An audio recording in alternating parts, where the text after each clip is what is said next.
am KJ MacAlister, and I'm here at Viva Clayworks in Edmonton, Alberta. We are teaching studio. We do custom firing, we do pottery night events if you need a date night, and up until before COVID, we also ran children's programs for 30 some odd years.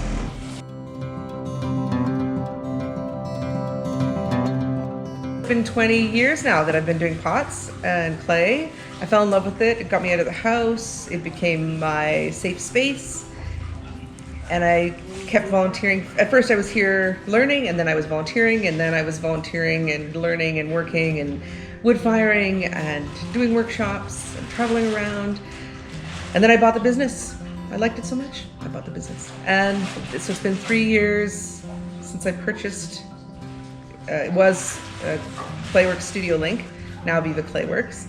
And we're a great team and we have a lot of fun.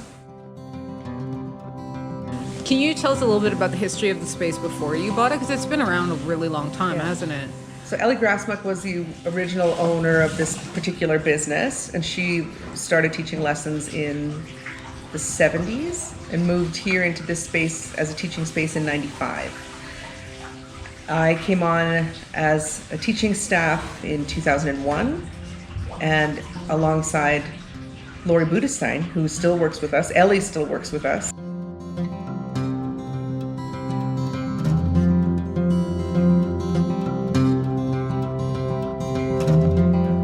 A beautiful place to grow and be supported and create family. Yeah, it definitely feels like one of those spaces where it's the community has grown and stuck with the space and seen all of the changes and stuff over time. So in the last, obviously, 6 months, 7 months, the world has changed a lot. How is that community, has it changed? How is that community supporting you through a difficult time like COVID? The one thing I found is that regular students, which we have an enormous percentage of, and some for 13, 14, 15, 20 years have been coming for lessons regularly. They're there, they're waiting. They're waiting to come back. So we just have to make a safe space and to create enough space for them to be able to come back. So fortunate. Yeah.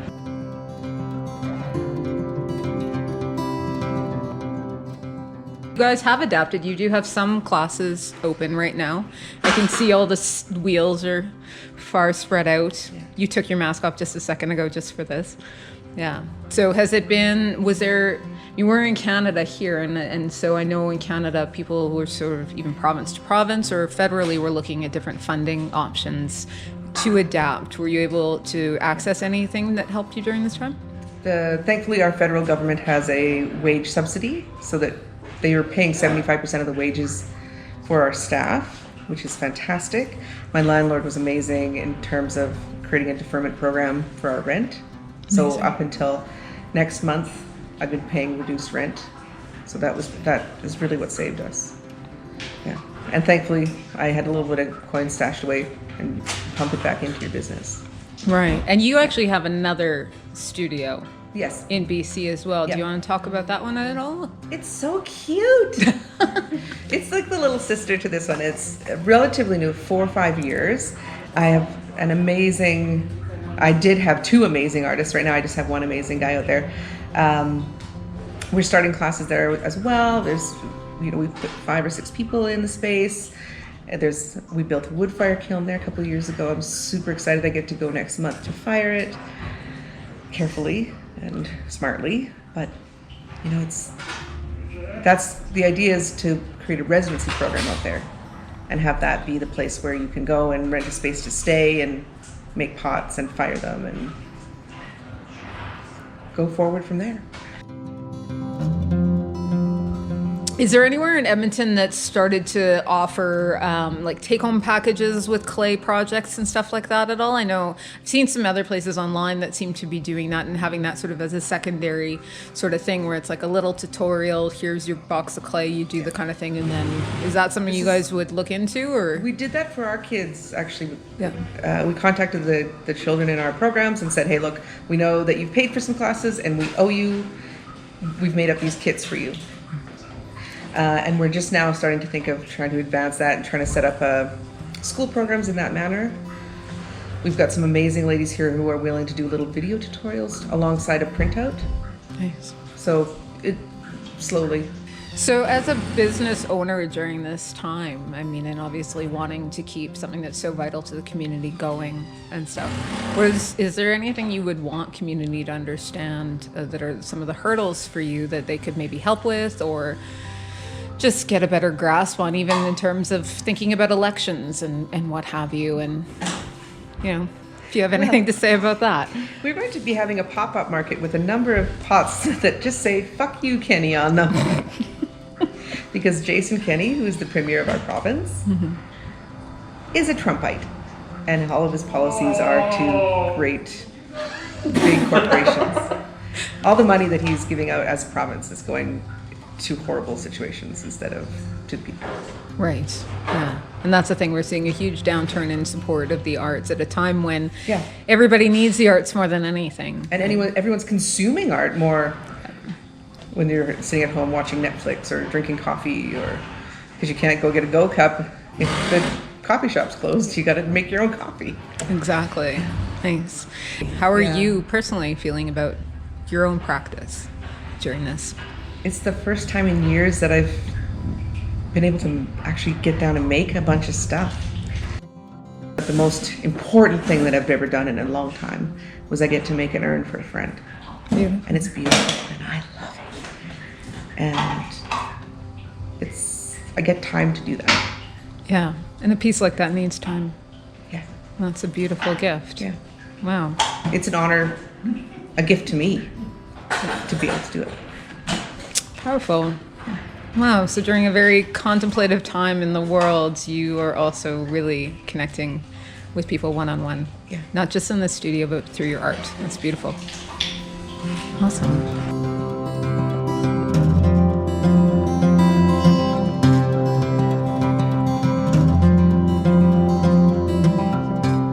Hi everyone, my name is Kaleb Romano. We are here today at the Shop Art and Ceramics Studio. Come on in.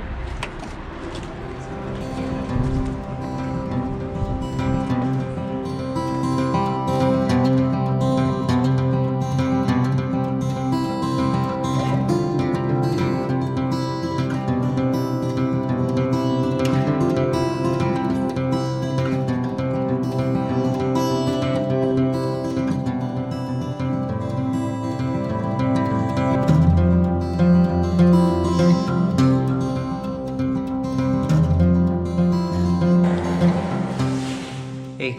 Hey, Caleb. Thanks for letting us stop by. It's really nice to see your new space. So tell us how long you've been here. We got possession of this place in like 2018, and then it was like a year and maybe a half of like renos while I was working other jobs. So we basically opened up in the January 2020. So great timing, huh? Yikes, horrible timing. But it's a pretty interesting space.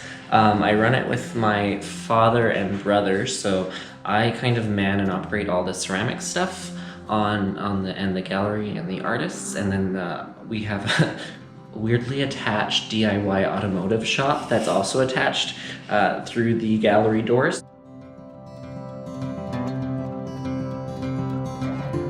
Tell us a little bit about your ceramics background then. Okay, so oddly enough, my ceramics background started about 12, 13 years ago at the high school that I look outside of, right across the road from me. So it's a nice reminder of where I kind of started. So you started there, Yeah. taking it ceramics in high school, which is, Yeah. I feel like in Canada, that's not terribly common. I mean, I No, think... it's pretty rare, and I think like that high school in particular, even in Edmonton, is pretty rare that they had like a full-on ceramics studio setup. So they had 10 wheels in the class, and they had a kiln and premix glazes, and we had a visiting artist in residence that was there like the whole time. Dan Miller.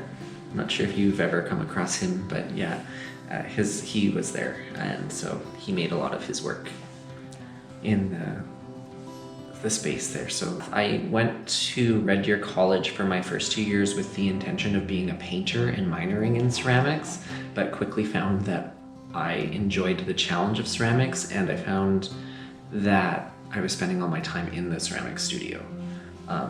And I don't know, it's just like a whole bunch of constant problem solving that I love to do, and I love that every day is different. And I found painting came too easy. If I feel like that's a terrible thing to say, but like what you put down is what you get, and I kind of like that kiln magic. You definitely don't shy away from challenging surfaces in clay, which is, yeah. No, I think more is more is more is more. More is more. Do you want to grab a piece off the shelf and show us some of the more is more is more? I feel like I think like that kind of highlights it, and I feel like even like these kind of more subtle, subdued things, because a lot of people don't have that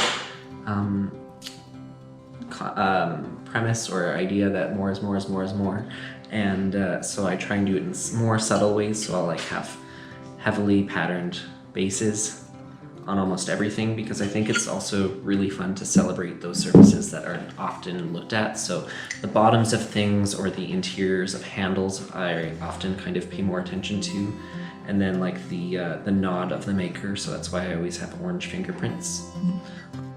So I'm able to kind of reference a whole bunch of like older pottery, or like the arts and crafts movement, or just like 1960s wallpaper.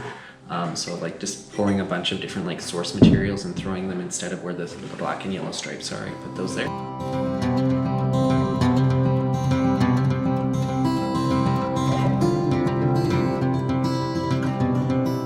This studio that we're in right now is a space that you've set up so that you can continue your work, but it's also a community space. So tell us a bit about that shift into running a business like this. I think it was kind of a natural progression in the circumstances that I kind of ended up with.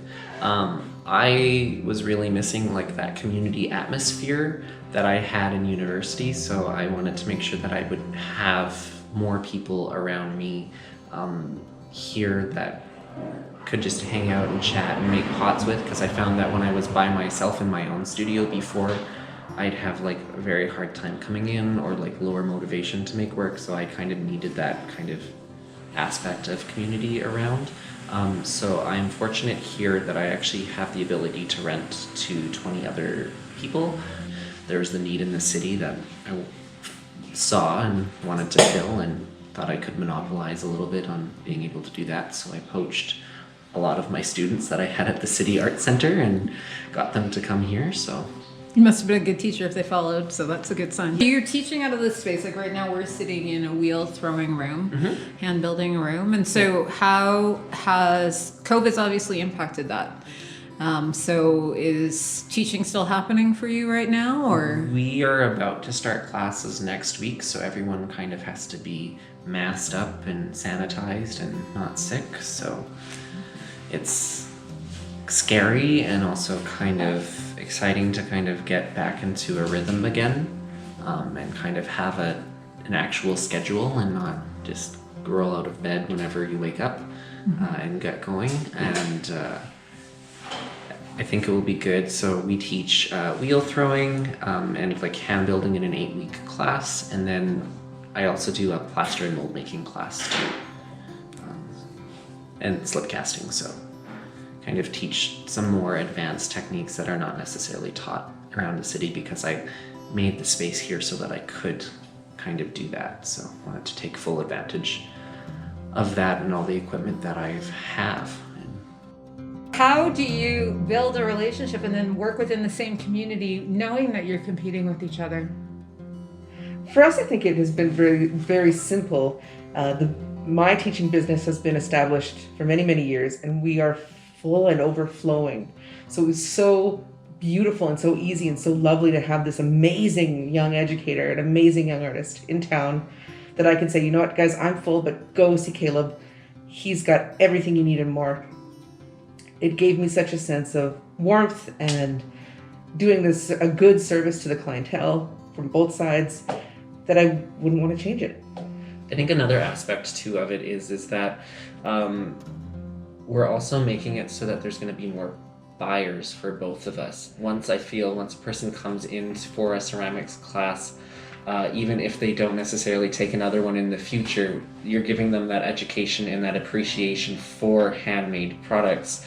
So you're able to, they might not necessarily buy from KJ right away, but they might buy from one of her students down the road or from her down the road.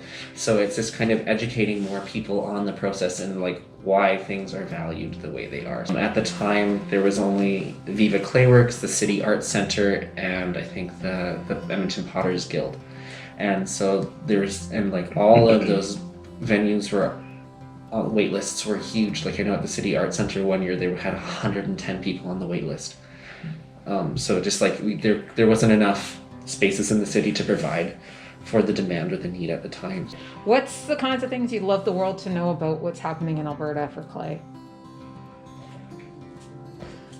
Check out Sam Knopf. Check out Little Sister Pottery by Don Candy.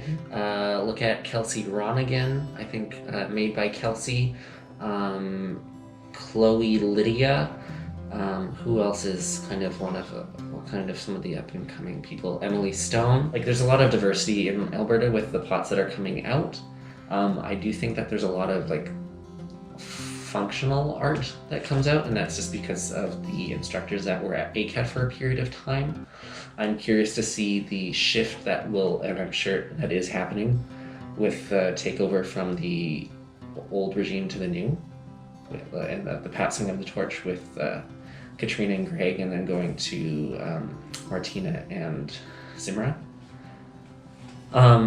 And so I think there's some really interesting and different and unique kind of pots that are coming out of Alberta right now. And we're at a window of time where the old guard, the Alberta potters that fostered us all, mentored us all over the years, they're getting to an age where they're starting to phase out and starting to retire. And for a time there, I felt peerless in the city. But now all these young people are so good, and they've come up. It's just so heartwarming to see that development. We struggle with sales, especially during this time. We're renovating our front room, so we don't have a sales room, and with COVID, we struggle with getting the foot traffic because that's what we've traditionally relied on, and we are in the process of currently turning to a virtual storefront and a virtual funnels for sales, and so there's definitely room for improvement and room for growth in that, and lots of opportunity, and we just got to make our way there. And it might be more internationally. We've been focusing on creating local buzz for sales in our area, but it might be that we have to branch out and become international to get our market.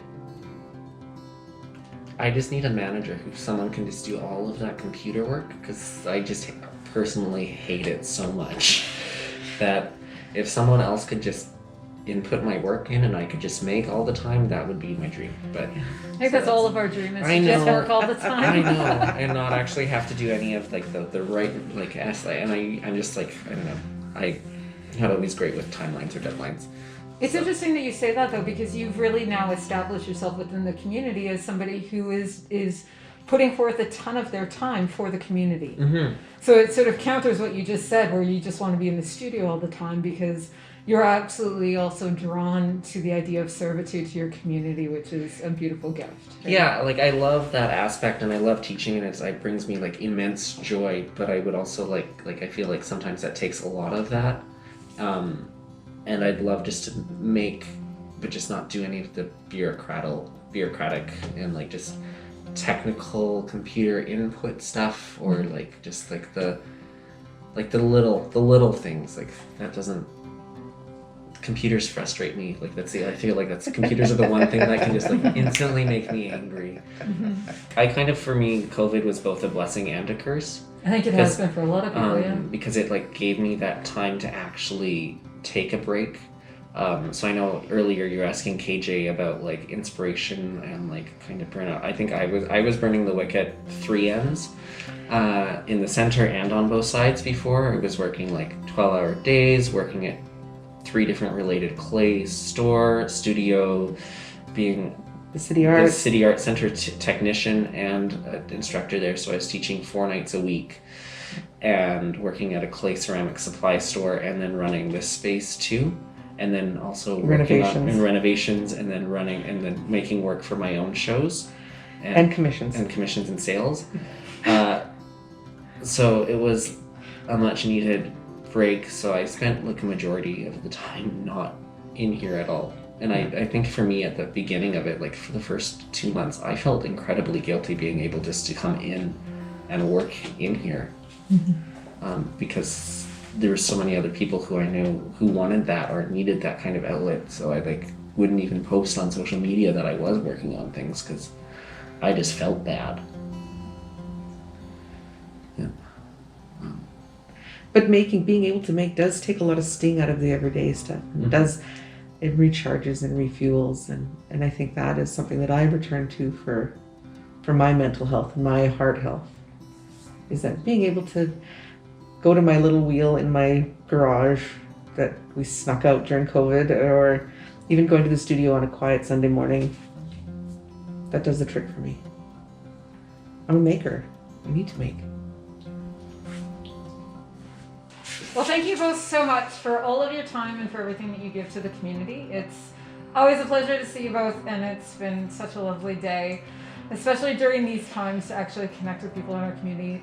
Yes. Sadly, we can't see each other's faces, but still, you know, in I'm the same just making the space. biggest frown face. Right No. You have like a million little smiles in the fabric of your mask. Thank you both so much. Thank you. Thank you.